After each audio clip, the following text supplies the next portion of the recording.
2 years. That's how long it's been since I last saw Jeremy Langford. Not in person, but on a Zoom call. The image is burned into my brain.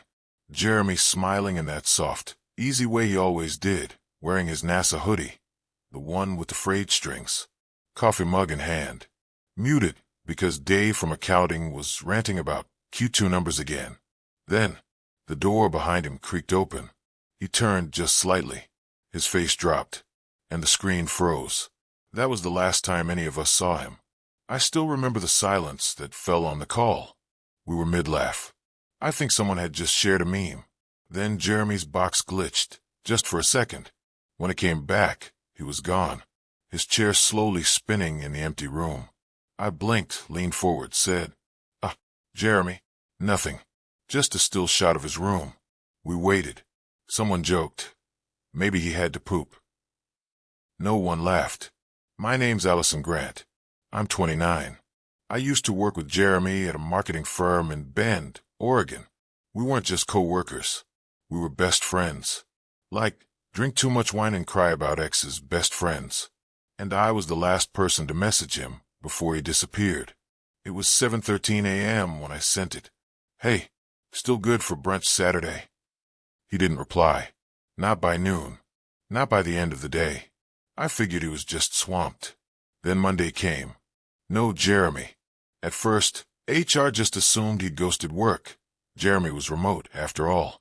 But when he missed 2 client presentations and a team review, red flags started going up. I drove to his apartment that night. I still had the spare key. His car was in the driveway. Inside, lights off, TV on, static. His laptop was still open on his desk, camera pointed toward the empty chair. Coffee had dried into a ring on the coaster. But Jeremy was gone. No forced entry. No sign of struggle. No bags packed. Just gone. Police treated it like a missing persons case. They asked the usual questions. Was he suicidal? No. Any history of running off? Never. Any recent fights, shady friends, drug use? I said, this is Jeremy we're talking about. He got high once in college and cried during a Pixar movie. They searched his apartment, checked hospitals, canvassed the neighborhood. Nothing. Then they asked about the Zoom call. I didn't even think of it, until I remembered something chilling. Just before the screen froze, I'd seen the door creak open behind him. I was sure of it. I told Detective Reyes. He asked for the recording. Turns out, our company auto-recorded all internal calls for compliance. So 2 days later, I sat in the precinct with Reyes and watched the footage again. And this time, I noticed everything. Jeremy sitting there, laughing muted.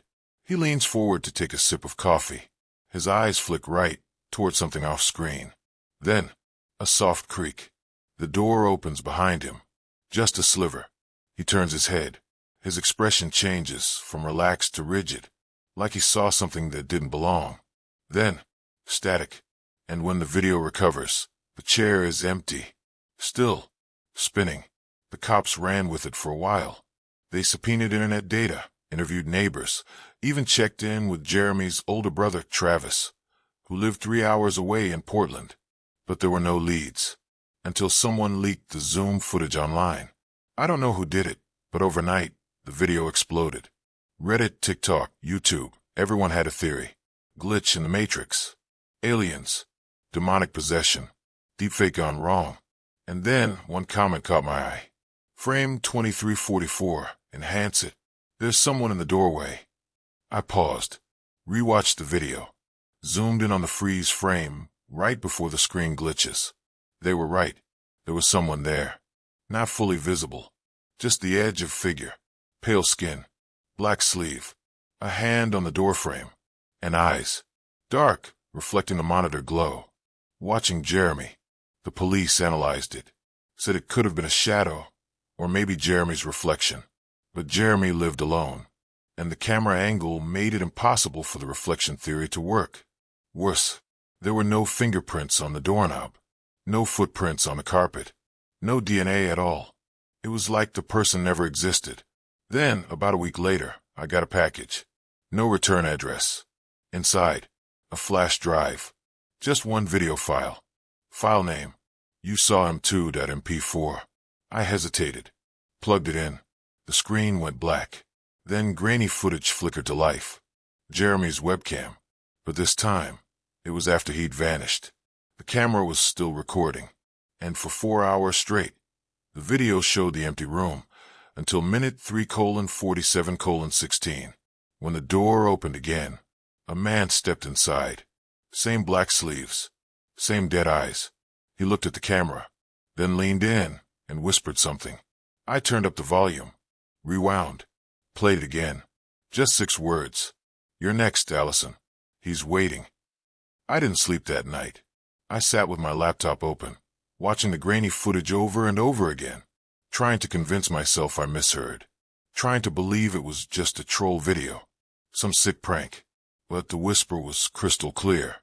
You're next, Allison. He's waiting. My name, and Jeremy. He's waiting.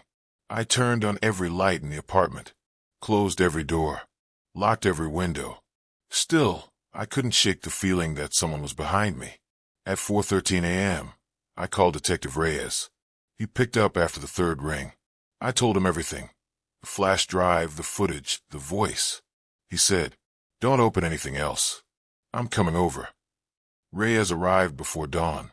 I handed him the flash drive and watched him plug it into a police-issued laptop. He stared at the screen for a long time. "It's the same man," I said. Reyes didn't answer. Then he clicked the Properties tab. His face went pale. "What is it?" I asked.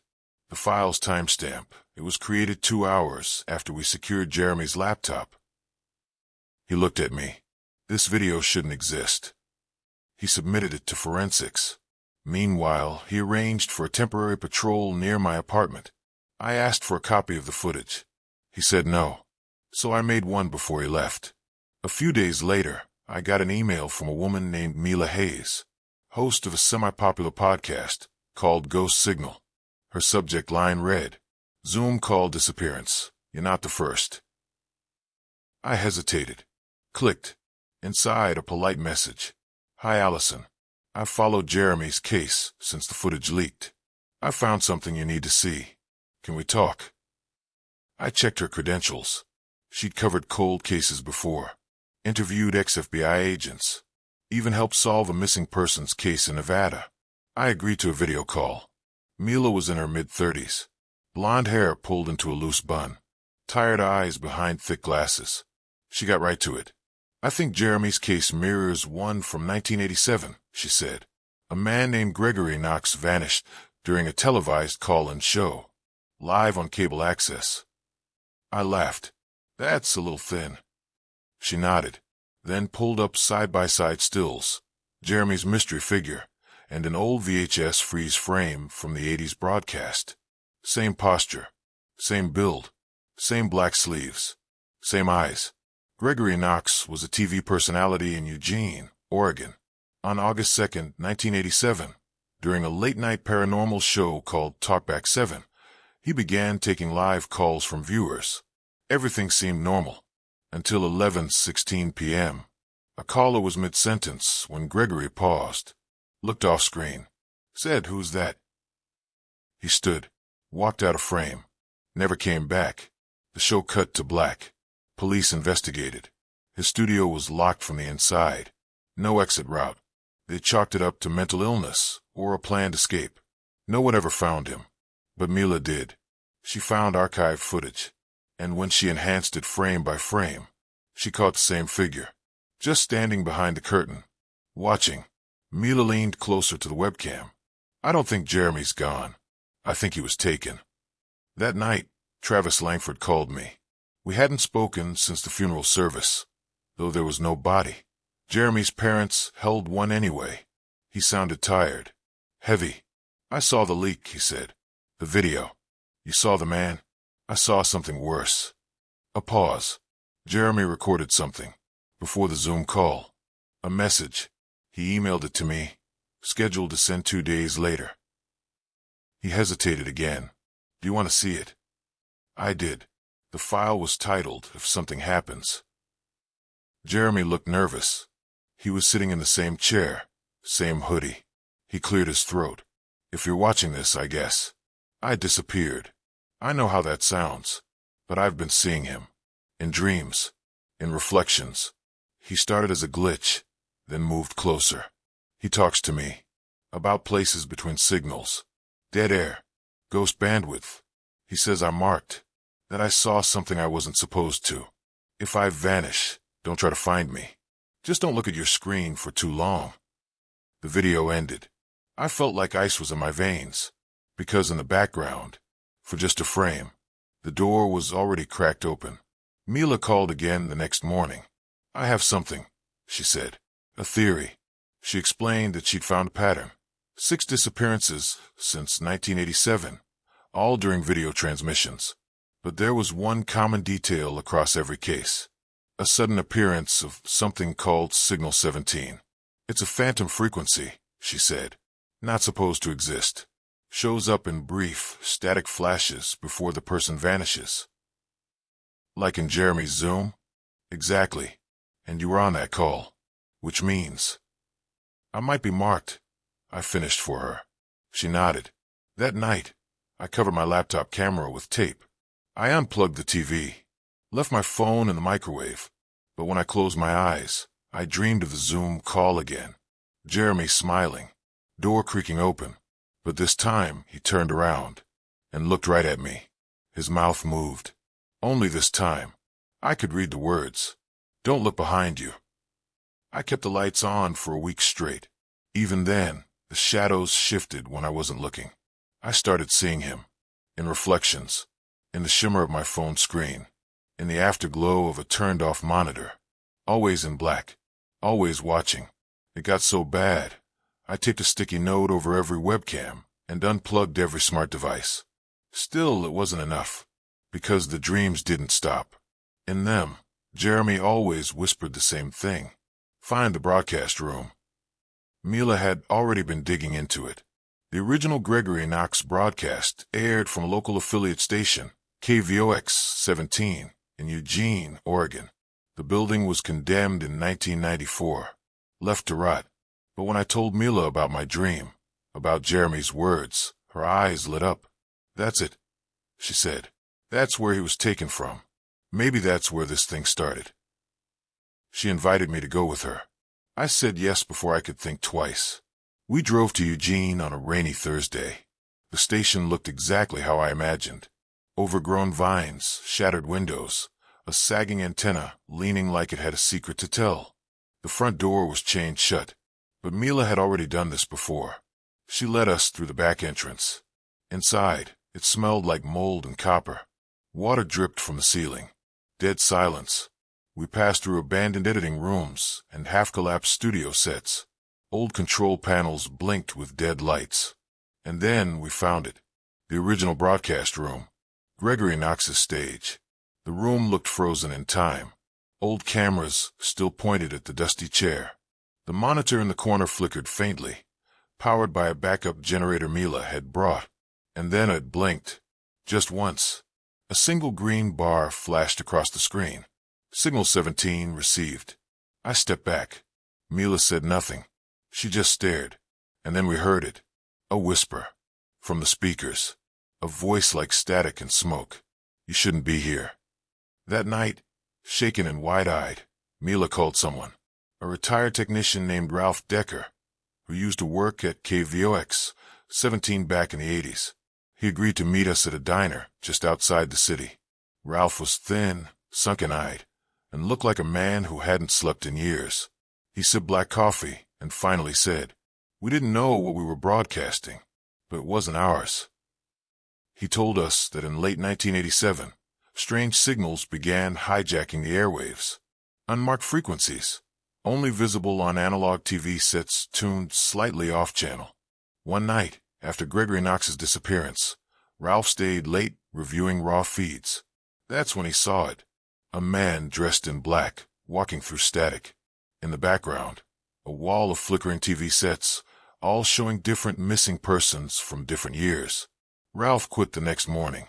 Signal 17 isn't a number, he said. It's a door. Back home, things got worse. One night, while I was brushing my teeth, every light in my apartment flickered twice. I rushed to the living room. My laptop, which I'd left closed and unplugged, was now open. The screen glowed. The same static. Then, Jeremy's face appeared. Only it wasn't a video. It was live. He was pale, gaunt, eyes ringed with shadows. He looked terrified. He whispered, "Don't trust the screens. They show what he wants you to see." Then the screen warped, and a second face appeared behind him, smiling, reaching. I slammed the laptop shut. Mila called again. She'd been playing with the raw footage from the broadcast room, breaking down every frame. Hidden in the static was a pattern, a shape, a map. When layered over a satellite image of Oregon, it matched perfectly. And the center point? The Bonneville Transmission Tower, deep in the woods near Mount Hood. An old radio tower decommissioned in 1973. "That's where the signal's strongest," she said. "That's where he is." We didn't tell anyone. We packed a bag each, brought cameras, batteries, flashlights, and we drove. The road narrowed as the trees thickened. Fog clung to the forest like it was afraid to let go. By dusk, we reached the tower. It rose like a rusted skeleton into the mist. The door at the base was ajar. Mila went first. I followed. Inside, the walls were lined with old receivers and cracked monitors, and every single one of them was on, all showing static, until one monitor changed. Jeremy.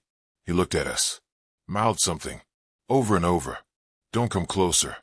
Please." Then the screen blacked out. A new message appeared. "Welcome to Signal 17. Inside the tower, every step echoed. Old wires snaked along the floor like veins.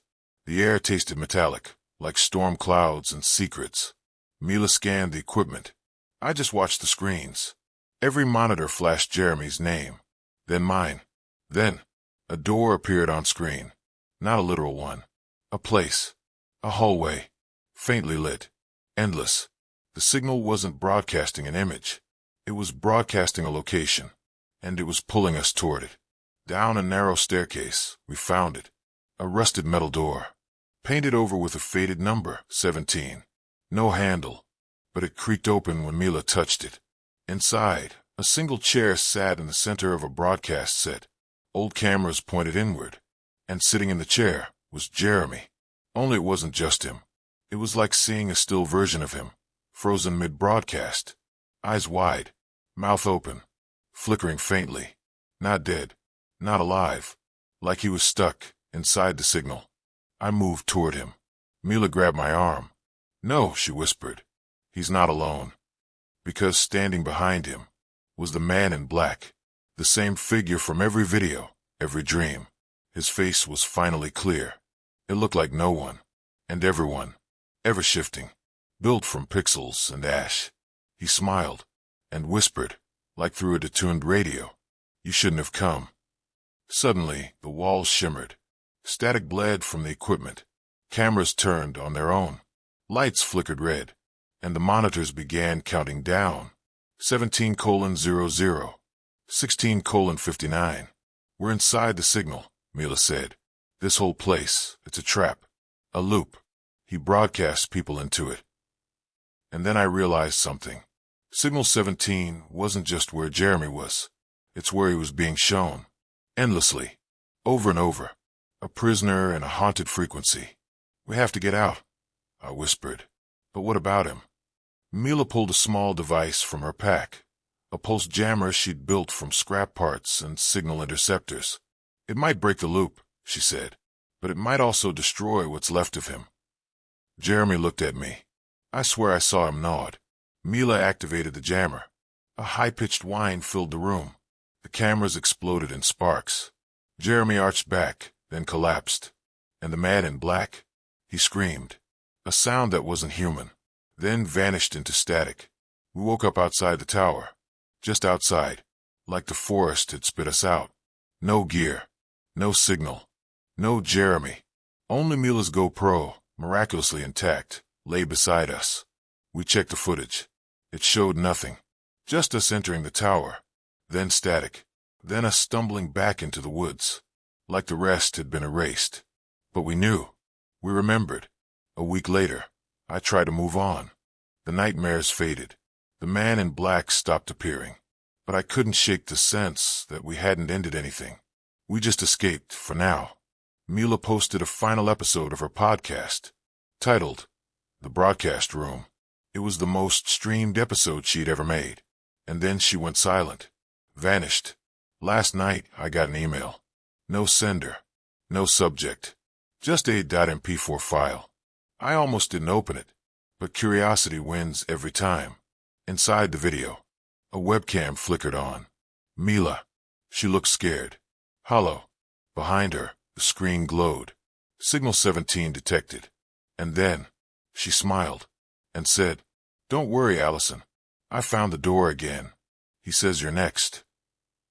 The screen cut to black. And now my laptop won't shut off. Every few minutes, the monitor flashes the same phrase. Live broadcast begins in 17 seconds. I think it's too late. But if you're watching this, turn off your screen. Whatever you do, don't look behind you. They say the camera never lies. But what if the camera is the only one telling the truth? Jeremy was the first. Mila was the second. And now, I'm next. If you're watching this, turn off your screen. Log off. Walk away. Because the broadcast doesn't stop when the feed ends. It finds you. Through your laptop, your phone, your reflection. So before it starts watching you, hit the like button, subscribe, and share this story while you still can. What would you do if someone vanished mid-call? Drop your theory in the comments.